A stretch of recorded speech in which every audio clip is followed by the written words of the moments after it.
The KitLocker.com Club Series podcast. Talking everything grassroots. Welcome to another KitLocker Club Series podcast. This episode is around how to get into women's football. I'm with Ben, new business development manager at KitLocker. I'm Ola, the marketing manager at KitLocker. And we're joined by Tori, who also works at KitLocker, Emma from Surrey FA, and Chris from the team that Tori manages. So guys, if you could give us a little bit of an introduction of who you are and what you do and what your role is within women's football, that'd be greatly appreciated. I'll start.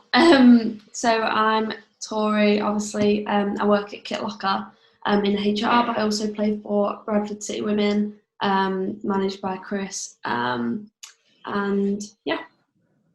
I think that leads into me then. So my name's Chris Ames. I'm first team manager at Bradford City Women. Been around the game for a couple of years now, so taking on that management role first time at this club.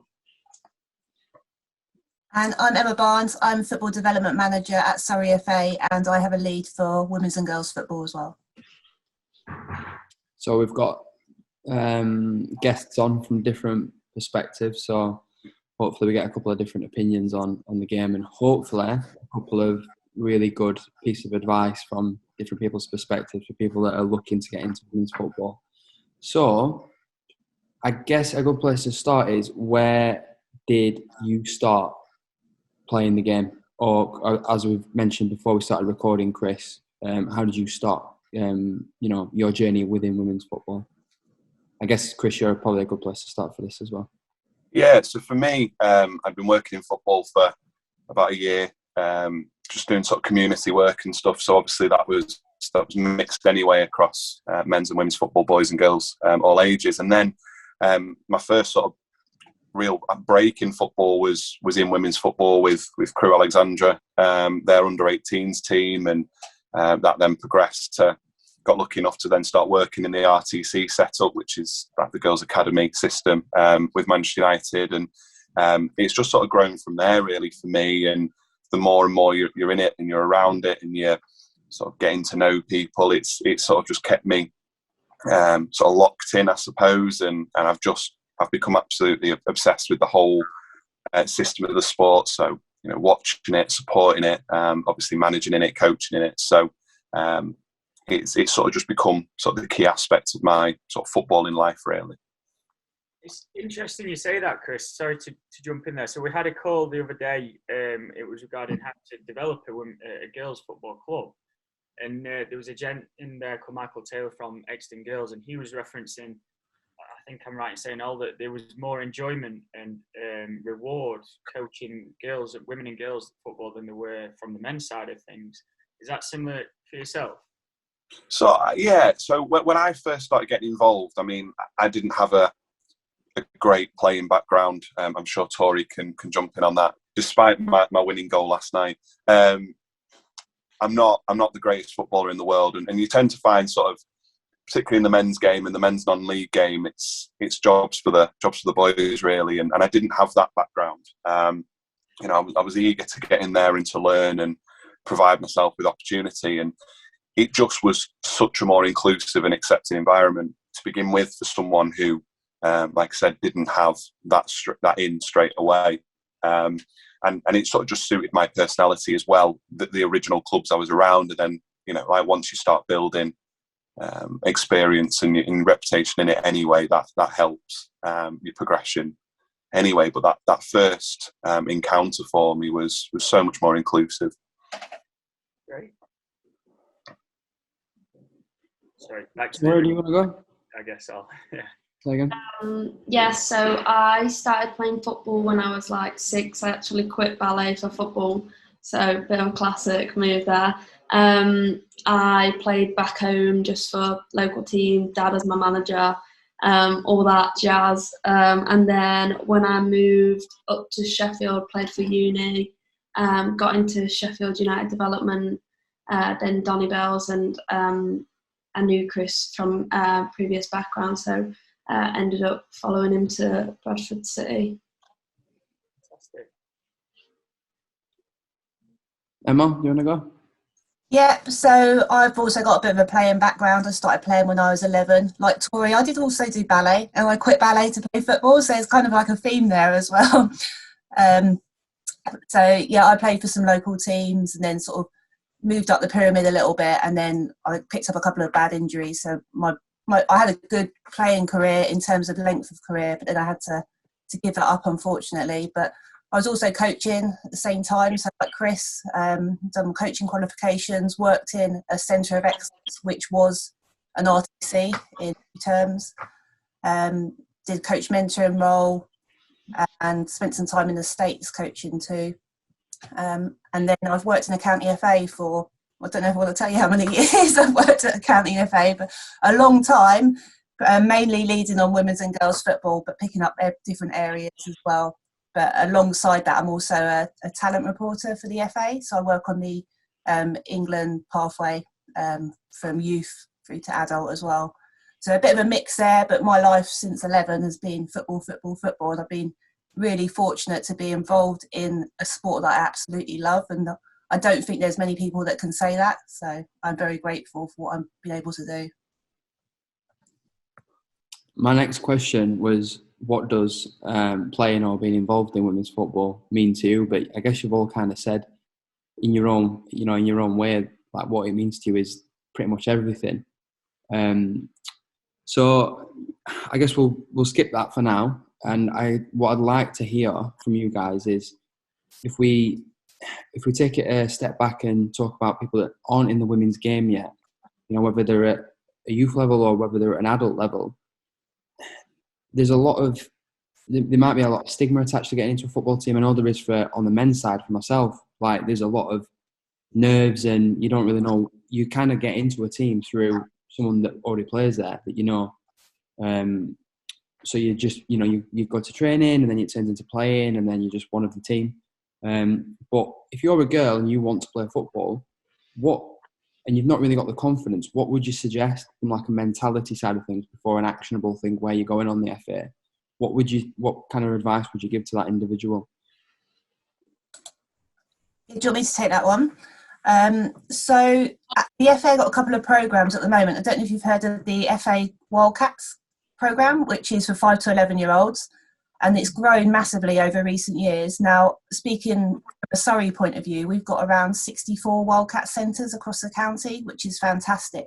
And the Wildcat centres were set up to offer sort of that introduction level for girls to play football. So it doesn't mean they're necessarily going to come along to a session and it's going to be a pitch is set up, they're put in bibs and you go straight into a match and do proper coaching drills. It's something that's really sort of dip your toe in the water. The coaches have been trained, so they sort of know what they're dealing with, complete beginners. So they're really, really good opportunities for young girls out there that think, I'm not sure, I want to go along with my friends. But I would definitely recommend that if a 5 to 11-year-old is thinking about it, that should be their first port of call. And if it's becomes something they really love and they want to pursue, they've then got the option of moving into a grassroots club and then moving through the pathway and thereon. And if you're looking at the other end of the spectrum, for women, the recreational game has grown massively over the past 2, 3, 4 seasons. And again, speaking from a Surrey point of view, it's thriving at the moment. And even over the past year where people haven't been able to get out and get as active as they want to, I've still been getting inquiries about where can I go and play, where can I play for fun, rather than having to commit to playing every Sunday at 2 p.m. and 2 or 3 training sessions a week. So the recreational sessions are adult sessions, 16 plus. Generally you find they're slightly older women that are maybe doing it more for the social fitness side of things, or those that are getting back into the game. But yeah, those sessions are thriving at the moment. We've actually, 2.5 years ago, we set up a women's flexi league. So they play once a month now, because as soon as you get on the pitch and you get a bug for the game, it gets competitive. And then they all start wanting matches. So we set up a league and they play recreational 7v7 once a month. So on the Wildcats part, Emma, I've got a couple of questions actually for you there. Go for it. Have you seen, I know this is a bit of a club development question, but have you seen many clubs take the Wildcats and then develop a women's section or women's team, late girls teams within the clubs? And has that been hugely successful, as good as you want it to have been? Yeah, no, it has been successful because it's kind of like you're almost backfilling or starting a team or a section from there. So any club that comes to me and would say, we want to start a girls section, my piece of advice would be set up a Wildcat session first. So then you can start grouping the girls. If you've predominantly got for example, a Wildcats is 5 to 11. So if you get a big cohort of 7, 8-year-olds, the following season, if they're keen, you can then start forming a team and then sort of backfill that session from there. So yeah, it's a really good development. Great. And then have you come across the recreational side of things? I know within central London, have you heard of the Super Fives League? I think I might have seen that, yeah. It's been a hugely successful programme in the central London. I think 5-a-side, pretty self-explanatory, but teams setting up from different communities, cultures, and playing with and women and girls playing football. How have you found the Flexi League launch and then continue to grow? And is there any advice, for me personally, could take to county FAs and regarding the Flexi League programme? Yeah, I've already been contacted by another county that's looking to roll it out as well, because obviously we've got the Euros coming next year to this country. So I think recreational football is going to move up the sort of agenda in terms of that as a good launch platform for more sessions. I think if you're looking to get a league started, I think one of the key things is it's going to be the teams and the number of teams you've got playing within a county. So we're fortunate where we are. It just sort of organically grew, and there was the right people in the right areas that sort of like led it and took it onto that next level. So it's finding those sort of like spearhead people that are going to help support you and rally the troops. But I would definitely advise dipping your toe in the water, giving it a go, and I'd happily support any county that wanted to and give them advice on that. I think I'll take you up on that, Emma. There's been a few questions that we've had recently on how we can help grow the women's games, and I visit so many county FAs, so to be able to share that best practice will be really good. No, that's no problem at all. Tori, from your perspective, someone that's a similar age to you and they've got no confidence and they want to get into football, what advice would you give to them? I think I've noticed more and more over the years, being in so many different clubs and different levels, that actually there's so many volunteers and people that genuinely are just in women's football because they just care about the sport so much, that actually all you need to do is find someone who knows someone that in women's football, and everyone just wants to help you. So just finding a contact as a starting point, they will help you get into it, because everyone is just so keen to get it growing and to develop it as much as they possibly can, that just finding a start point of a simple contact will get you the information or anything that you need. So just mentality wise, just be happy to put yourself out there, because you'll get exactly what you want back from these people, because they're so supportive and helpful, and they're doing it off their own back completely. It's just having that confidence, but actually as soon as you're in it, you'll realise that there was nothing to worry about, because everyone is just so happy that you want to be involved. I think that's probably from the outside looking in, not knowing a massive amount about women's football, that the level of camaraderie is definitely there in women's football. And as you've said, you've hit the nail on the head about people just want it to grow. There's no agendas. There's nothing like that. It's all about just it being more accessible to women. And like what you said, Emma, there is, there's so many schemes and programs to get into it. And just having a quick look on the FA website prior to this meeting and this session, there are so many different avenues you can go down. You put your postcode in, and there's pictures and there's leagues and there's teams that's there for you to access with contact details and whatnot. It is there for people. So it's brilliant to see that's the kind of opinion that people have. But Chris, from you then, and I think Tori's pretty much kind of explained it a little bit, that it's less so about how good you are or anything like that when you turn up. You just want people to be involved. What kind of methodology and kind of emphasis do you put on sessions? Are you are you getting people through drills and then into games? What kind of approach do you take to it? Yeah, I mean, for us personally at Bradford, we come under the non-elite tag, so we've only just returned. Last night was our first sort of session back under government guidelines. But sort of personally for us, we sort of come under that pre-elite. So we are based in our leagues and everything being quite competitive, being in the National League from there. But we have a lot of players that do come to us, and if it's not quite right for them, the way that the community around it supports in terms of there's no sort of being overprotective about it. There's no sort of ego about it. So if a player comes to us and it's not quite right for them at our level, we support them, directly going into other clubs and finding the right level. I think the way that the women's sort of pyramid is structured, you've got your sort of top 4, top 5 tiers now that are quite competitive, are quite probably your standard, results driven and think in terms of the adult game. But sort of below that and beyond that, again, the ego sort of taken away, and it is very much about that recreational side, that supportive nature, and we find that sort of filters up brilliantly through the league. So if there are any players that find themselves in that level and need that next step, they'll contact us just as much as they know that we'll contact them if we find someone who perhaps needs or is looking for that more supportive environment as opposed to a competitive environment. So it's a really nice sort of ego-free and sort of friendly environment anyway, and community, I suppose, the best word throughout that system. And not to put a negative spin on women's football in the slightest, but I'm interested to hear what your guys' opinion is of what are the major issues facing the game. We had this conversation with the guys at youth level with girls teams, and also on the boys side of things, and it generally seems to be around pitches and availability of pitches, and pitches being changed into housing. So the availability reduces, which means less game time and less training sessions for people of every age. Is that something that you're finding as well, or is that something that's one of a list of other things that need to get better to make the standard better or the inclusion better?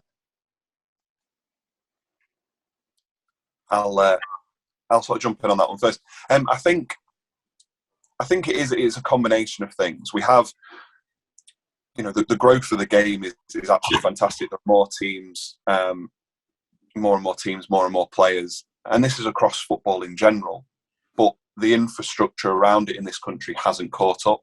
So there are some facilities that are absolutely fantastic. I know in Sheffield, for example, there's 3 big centres that have been set up. But unfortunately, that's not the same in every place. In Bradford, for example, where within the centre of Bradford, there aren't an awful lot of available pitches. So if you're then trying to share that across a large number of teams, anyway, it's that same competition for every team at every level. So I think that infrastructure just needs time to catch up. And I think because there is such a focus on women's football at the moment, because of, and rightly so, it's getting the attention it's not been getting for many, many years. I think we're now getting to a point where, because the focus is on it more, the spotlight is on the fact that the infrastructure isn't in place more, which then suggests the frustrations. I think it's always been the same. It's been the same across non-league football, for example, for many, many years, even into league men's football, where clubs are, not every club owns their own training ground. So the problems have always been there, but it's just how we can support each other, but also how that infrastructure is in place to better be used for the growth of the game, to stop it ever stagnating or being halted.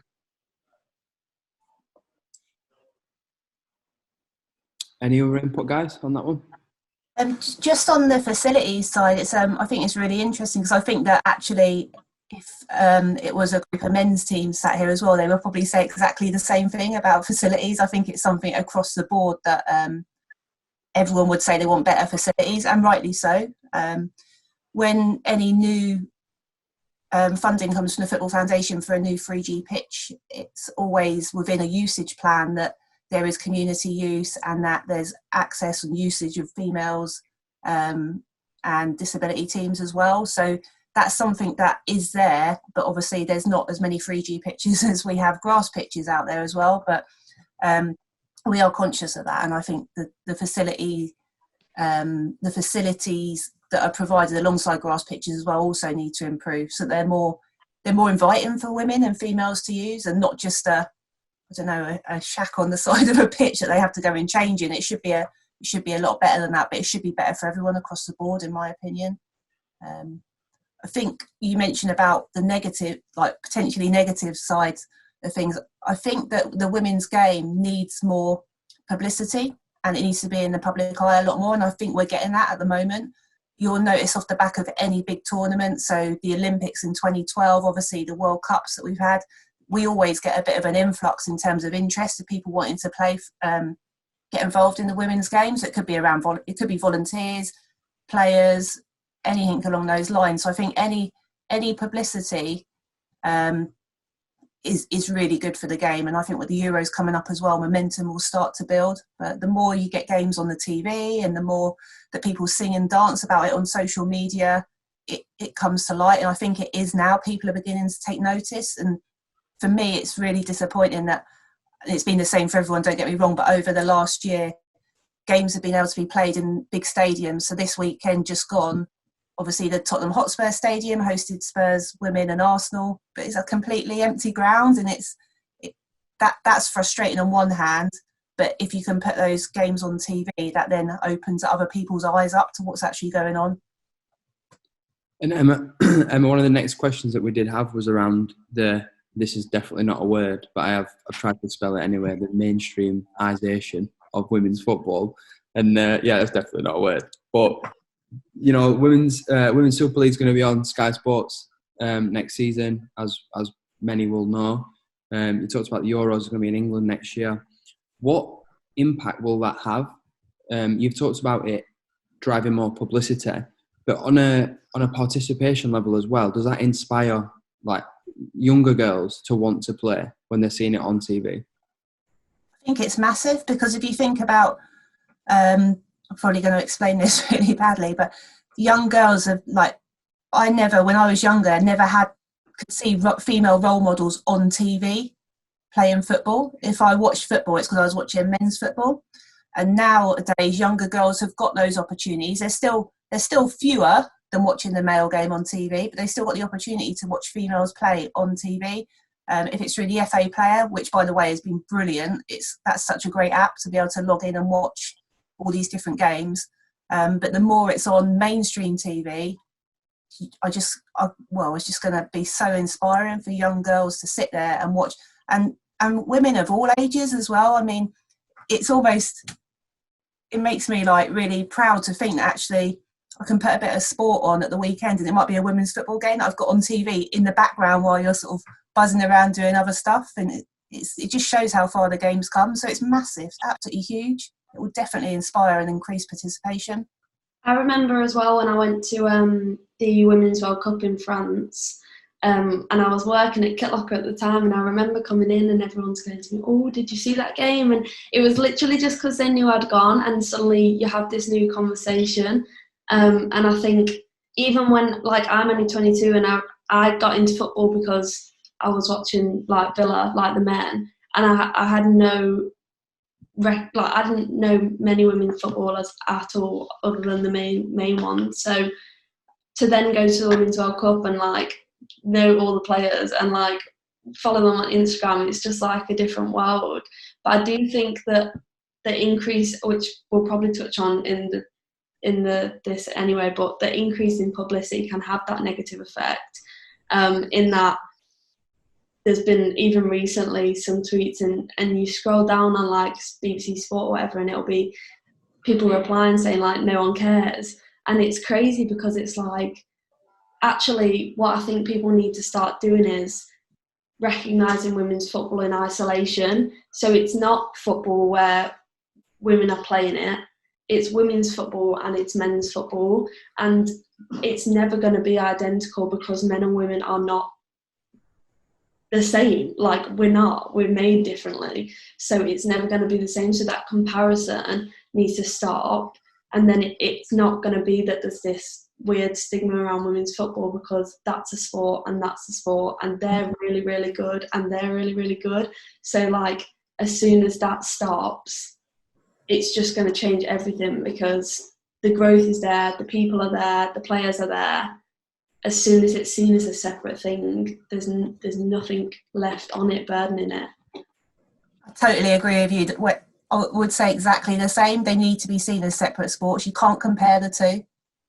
Yeah, totally agree. Yeah, we could talk all day, couldn't we, about, sorry, Chris. No. We could talk all day about, people commenting on social media about their opinions when it's, so anonymous, and it allows people to do that. It is, like you said, you've hit the nail on the head, Tori, there by saying it is two separate sports. There's a men's game and the women's game. Sorry, Chris, go on.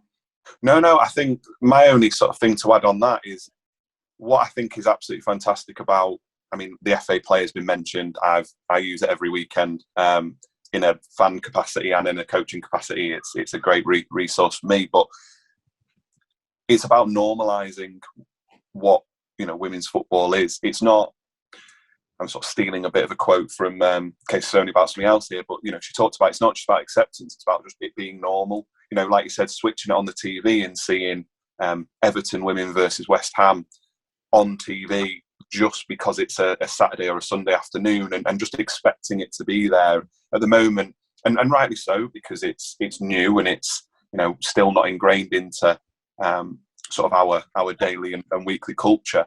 It is a bit of a a shock, and it's exciting when it's on TV, but I'm really excited for 24 months, 3 years time, when it's just normal. You just know that this weekend I've got a choice of 20 games on TV, and 10 of them are going to be, women's football games and games that we can just see and hear and be around. So for me, it's that normalisation, that making sure that sort of everyone is just aware, not just aware it's there, but it becomes part of our sort of culture and our lives. Yeah, completely agree. And talking about normalising it and the publicity side of things, it's interesting because I'd built up a really, well, I wouldn't say weird, because it's not weird, but something I didn't expect, an interest in women's football. At the major tournaments, about Tori, when you were in France, and I'm looking at and going, I know that Germany and France are really good, because I know that their players play for Wolfsburg, or there's teams in Sweden that are really good, and I'm like, the Swedish game on the men's side's pretty poor compared to the major nations. So seeing that differences there is really cool to see, and know that Leon's women's team are really, really good. And I was like, there's an English player that plays for him, which I'm sure is Tori's hero, being a right back, Lucy Bronze. I know she's back at Man City Women now, right? But seeing that, it opens a completely new element of discovery for people like myself that have never had a massive interest in it growing up, to seeing it now, and then you're learning all these things again for the first time. I think can be quite addictive, and hopefully will catch on as it gets more and more mainstream and it is on the telly more. Because as you said, it is about accessibility, and if it's there, people will consume it. You're going to get idiots that post stupid stuff on Twitter and whatnot. That's just the platform in general across everything. But I think if you're getting that, it means that it is getting mainstream and it is more known. And it's a bad thing, but it's a good thing at the same time, because you're doing the right thing. I also think I think it's okay that you don't have any knowledge of women's sport before. I don't think anyone that's involved in women's football would talk to someone who's not involved in women's football and be annoyed or bothered by the fact that someone has no idea who plays football that's a girl.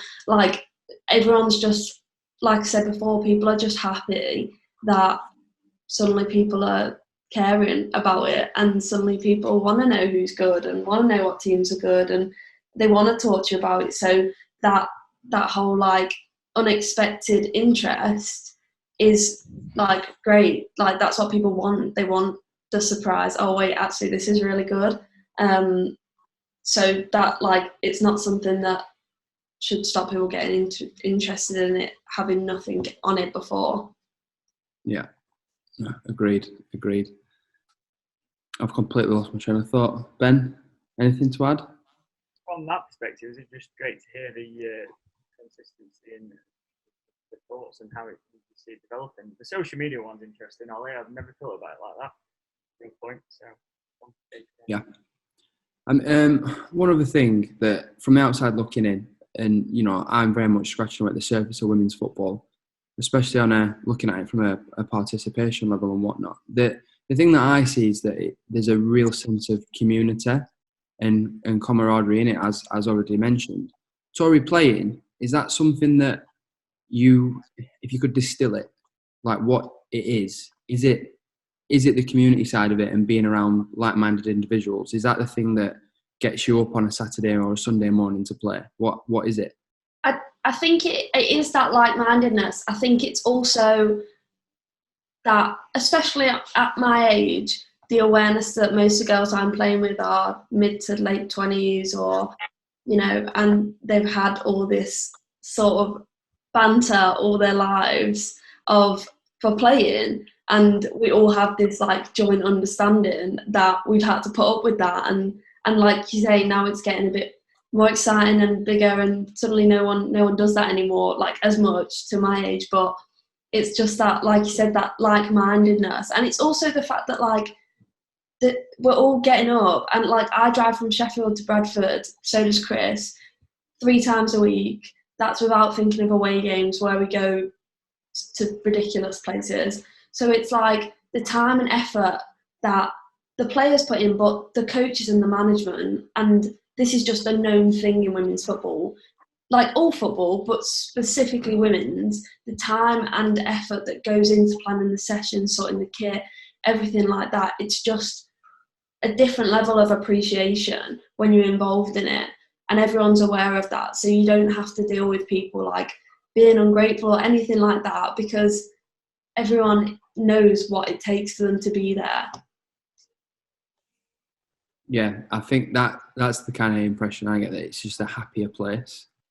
We've as mentioned, we've spoken about the men's game multiple times, and there's people that don't reply to WhatsApps for a month. They're chasing subs, and people just drop off the face of the earth with the participation of a certain team. They'll join another team. There's no explanation. There's nothing like that, and it seems to me like there's probably much less of that there, because you've all got that vested interest, and you're all in it together to play, and you're just happy to be there. Where I think there's less of that on the men's side. Maybe it's just because there's more people that do it, so you hear about that side of it a little bit more. But I'm sure there are, there's thousands and thousands of really good clubs. But Emma, what do you think, if you could describe it as a feeling, or from playing and then looking at it from the other side of coaching and from the county FA perspective, what are the key takeaways from people that do play? Yeah, well, I think Tori explained it really well. I think as a female game, it's much more accepted of the commitment you have to make. Whether that's right or wrong, I just think it is the way it is. And when I think back to when I was playing, it's exactly the same. We would train a couple of times in the week, and then we'd be travelling around the M25 and the whole of the southeast to play a fixture, and that's your Sunday gone. And I just think, well, does that happen in the men's game? But I know that the game was evolving even more so when I was playing. But it's definitely an acceptance, and there's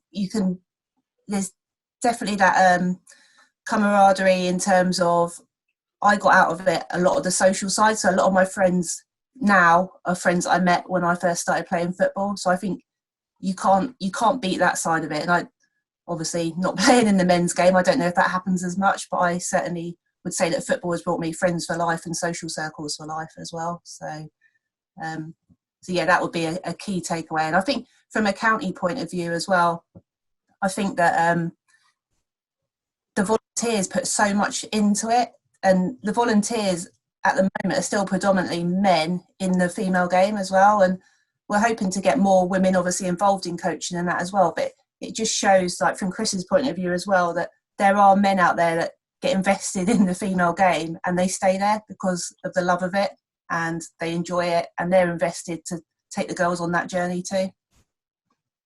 Ben, just correct me if I'm wrong here, but from the podcast episode that we did with East Surrey girls, they wanted more coaches and people involved with the club to be women, and they said they were ticking the box on punctuality. They were always there. They were really, really motivated. They were really bought into the club, but they weren't putting themselves forward for it because they felt they lacked the technical skills to be able to coach or deliver a session or plan a match. What's out there for people? Or what would you say, even if there's not a lot out there at the moment, what would you say to people that have maybe got that mindset? Yeah, so I guess it's the same with guys as well, though, because not every coach has played. So they may not have that technical mindset or the tactical experience to put them in that position as well. I think with women, it's a confidence thing. I think that's what it comes. We're doing a bit of work at the moment with our recreational groups to encourage those women to do the FA Playmaker, which is the first sort of step on the ladder before a level 1. So if they enjoy that, we then would support them to do a level 1. And we've got mentors out there as well that are employed by the FA that are doing a lot of work with the county FAs to support these females as well.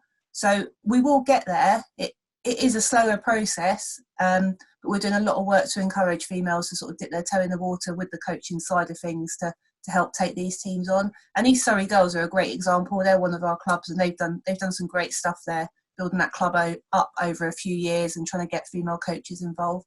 But we don't want to get rid of the male coaches. They're fantastic too. So. In the webinar the other day, we Ben, have you're very, very quiet. Very quiet. I don't know if everyone else is suffering with Ben's quietness, but bring your laptop a bit closer, please. First time that'll ever be said. I'm very quiet. You're still quiet now. I've got no idea. You might have to start shouting. Exton Girls. East Surrey Girls were saying, Exton was saying that they link in with the local colleges. So the girls that are on 16 to 18 coach education, sports coaching courses, and then they're looking to link them in with the club for the work experience or the coaching experience perspective to get into the women's game. One challenge that they do have is that women representation on the side of the pitch. I think they had a couple of coaches each that were ladies. So how are they increasing that? I think they were saying from best practice or case studies that mums are obviously a great example to do that, but they're not always very inclined to do it. So then they were looking to integrating the mum into the Wildcat session, where it is more of a social, more of a fun, more of a as we discussed earlier, just getting to know football as such and integrating in that way, and then see if there's an appetite to take it forward. And another point that I as well, Ollie, Kitlocker Juniors, Rob Wilson, he's actually his best coach, so to speak, is what he was referencing. His best coach was a female coach. And the boys really respond, the boys respond better to, I forgot the girl's name, apologies, but to her better than the lads as well. It was great to have that differentiation. Yeah. As well, if you strip coaching back, it's what are you actually trying to achieve out of a coaching session? So if you're looking at a Wildcat session or a younger age group, you want someone that's understanding, that's got good empathy. It's not necessarily always about having that technical knowledge to set up the most complicated coaching drill. It's about having people there that are understanding and supportive and leading at the end of the day. And a lot of, mark me if I'm wrong, a lot of the time if you're introducing a girl or a lady to football, it wants to be accommodating to them. So you're better off having somebody that's accommodating as a coach, as a person, being at the front, rather than a coach that's going to have drills and things like that set out already. You want to integrate them into feeling good rather than playing good as such. That first port of call is the skill, the ability.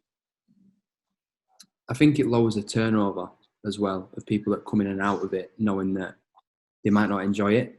You're taking all that up. You're reducing the risk of that happening by it being around being inclusive and being relaxed. It's not a massive emphasis on playing tick-a-tack of football and playing like Barcelona straight away. It's not about that in the slightest. It's about, what we've discussed, and we've kind of come to not much of an agreement on, because I think it was common knowledge across everybody that it's not about that first and foremost. So, Chris, I guess that's a question for you. How would you describe it from a coach's side and as a male, what do you see from the guys when they're turning up at training? Is it a really happy environment? Are they desperate to learn and develop their knowledge of tactical stuff and technical, or are they just happy to be there and they want to play and get into games?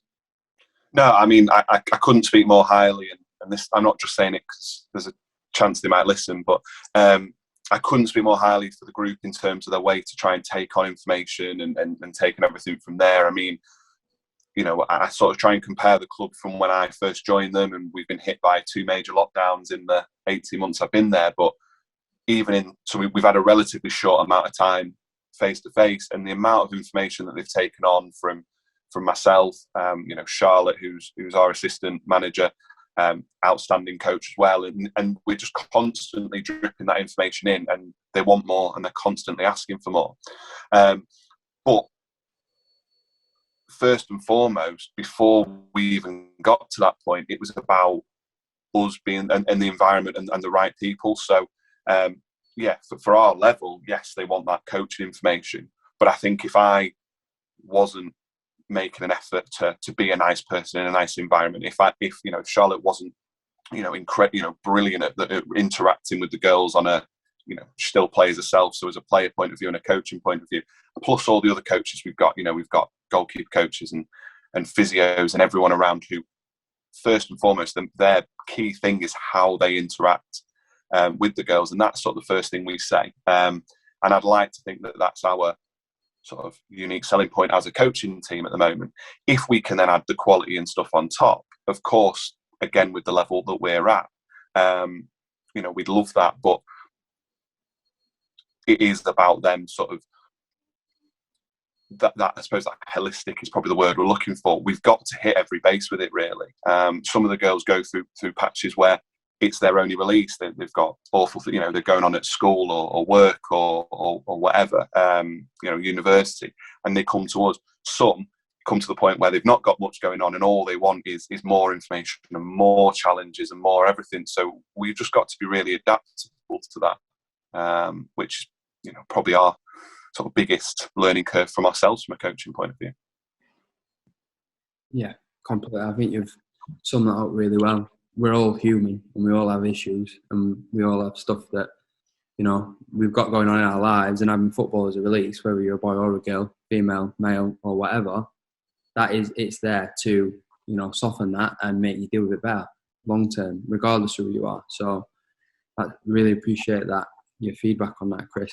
I've not really got much else written down. I really appreciate everyone's time, and I'm conscious that it is a working day. So one final thing that I did want to kind of touch on, and Emma, you've kind of mentioned this already, obviously, like Wildcats as a programme, you know, the most recent Time for Change grassroots FA initiative that we're talking about, which is millions and millions of pounds. But if you know, the head of the FA was listening to this, county FAs, or even retailers such as Kit Locker, what more can we be doing to get more people playing the game?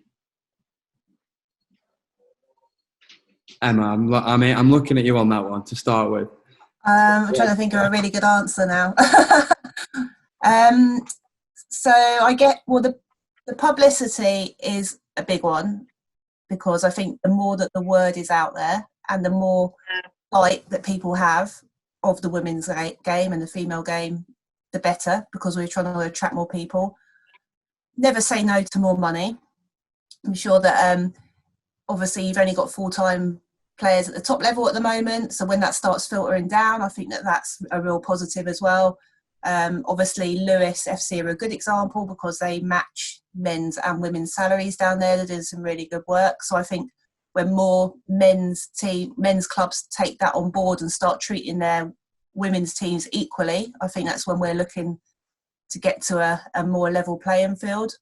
I'd say they're the two main bits that can probably help actively change it. I hate talking about money because I think the women's game or the female game has done well without money in the past, and I would hate it to go the other way fully, like the men's game where everything is all about money. But I think that it just needs to start drip feeding down the levels a little bit, because I think some of the more grassroots clubs and that do miss out a little bit.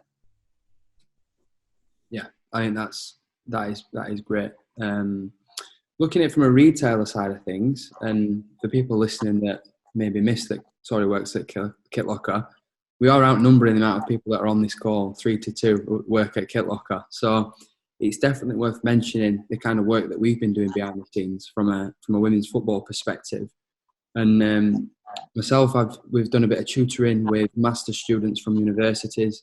One of them on the first year that we did do that scheme was actually one of Tori's best friends, Victoria Chincharo. Shout out to Victoria for helping us do some research into women's football. And one of the things that we found, we looked at brand preference and that kind of thing, but around like the fit of product can be a major thing for some girls getting into the game.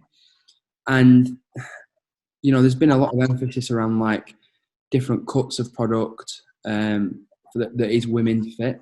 And sometimes it's gone too far in terms of it being quite tapered or whatever it may be. And that's not always seen as the right answer or the right avenue to go down for women's fit product. And we found that a massive percentage of girls would rather wear unisex fit, the traditional men's fit product, because they can wear, if they want to wear it tight, they can size down. If they want to wear it baggy, they can size up. So from our side of things, we did start to photograph that unisex product on boys and girls rather than just traditionally have it on boys, to try and make that a little bit more obvious that you don't need to buy the women's fit product. You can buy the unisex or the boys fit products, because if you're more comfortable doing that, there's nothing stopping you from doing so. And brands like Nike are great for this, because they'll have a black and white striped shirt in a women's fit, but it's also in the boys fit. So the option is there, and putting that in front of people from a consumer or a team perspective, excuse me, I've talked a lot in these last few days, you have that option then to feel completely comfortable, and that should never ever be a decision or a deciding factor in walking onto the pitch or not, whether it is a compete level or a training level. So yeah, that's just me bigging up Kit Locker in the way that I do. But you've got to get it in there at some point, haven't you? In case our managing director is listening. We've not done any plugging during these series. That was the first plug that we've done. It is the first plug that we've done, but I think it's important because there's a lot of companies that it's probably they don't do it out of because they don't want to. I just think it's maybe that research is not there, and we were fortunate enough to get that primary research, which I wouldn't be able to count on one hand how many girls teams that I know that are in the local area. Whereas obviously using Tori's friend gives us that avenue into the side of the game, which is very, very valuable information, and those links are already there. So I think it's also like for women's football, it's massively body shape, whereas men's you don't have to do that as much. So like a lot of places might just do like men's and women's, which is great, but actually some girls' body types, they won't work in a men's fit, and some they won't feel comfortable in a girl's fit. But there's such a variance in women's body types, so much more so than men. So having as many options as possible and showing all those options on all those people is such a big thing, I think, nowadays. So would you guys sell a kit and mix and match? Yeah. Like you were going to supply a women's team, you'd say, well, if you want half your shirts in men's cut and half female, you can do that. Completely to the club what they'd want. We wouldn't dictate anything. It's, look, this is what you can have, mix and match, have it however you want it.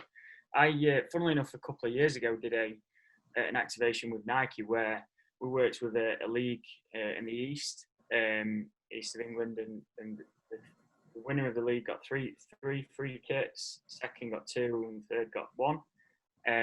Because Nike just launched this new women's range, the Nike Park women's range.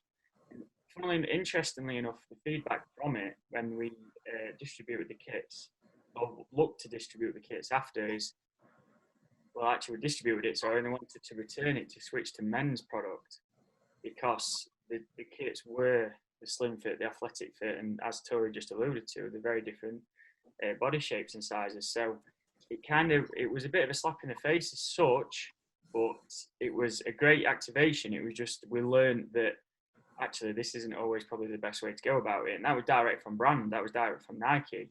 So I think they got a bit like, wow, this is not what you think is going to be the right way to do it. I'd go girls' shorts, men's top if I had a choice. So, Yeah, and I think that obviously we'd never restrict it to you're a girls' team and you're buying a couple of girls' kits, so you have to wear all girls' kits. The thing is that I think this is me looking at it from the outside looking in, and my opinion of it is that Nike have to do a lot of work around, and Adidas do, and the big brands around like forecasting with certain product lines, knowing what they can sell and what will be bought by consumers and customers. So there might be a certain product style, a certain shirt where it is only available in a unisex fit, but that's just because they think that they won't sell as many as, like I said about like a black and white striped shirt does come in a male and female fit. So it is there. You just got to pick your shirt style and colours in a way where you have got that option. But I definitely suggest to anybody that's listening that's buying a kit for their women's team, check that it comes in a unisex fit as well.